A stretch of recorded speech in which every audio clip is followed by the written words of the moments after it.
It has taken less than 2 weeks for South Sudan to plunge to the brink of civil war. Hundreds have already died. Tens of thousands of people have fled their homes because of the fighting between factions loyal to two rival politicians. Despite diplomatic and UN peacekeeping efforts to end it, there's no sign it will stop anytime soon, and officials are struggling to provide food, shelter, and medical care to those who need it. We have received a lot of injured people here now, both soldiers and civilians. Our bed capacity is stretched and we don't have much resources now. We need a lot of help from the government because of these issues now. CNN's Arwa Damon arrived in South Sudan just a short time ago. Here's her first report from Juba.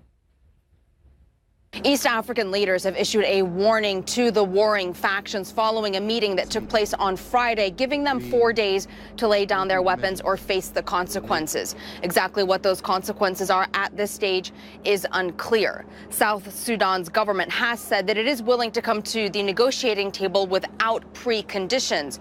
And the South Sudanese vice president is blaming rebel leader and former vice president Riek Machar for the ongoing fighting. Victoria has put obstacles to this genuine call.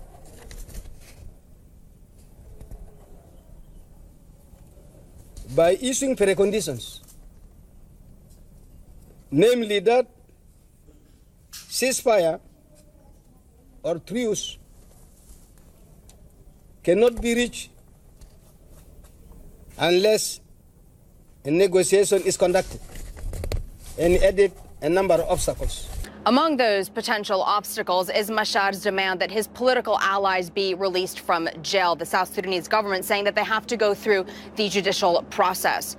Meanwhile, the first of the UN troops have arrived in country. Just a handful, though, of the 5,500 that are expected. Their main focus, of course, to protect the civilian population, tens of thousands of which continue to seek shelter on UN bases. Doctors Without Borders also issuing a statement calling on both sides to lay down their weapons and allow them access into various areas where people are in desperate need of medical care. Just to give you an idea, we've only just arrived here in the capital, Juba. A curfew is in place, and even though the capital, relatively speaking to other parts of the country, has been stable, safe for the last week or so, civilians are still refusing to leave the UN compound here. That is just how terrified they are. That is just how traumatic the ordeal that they've gone through has been. Arwa Damon, CNN, Juba.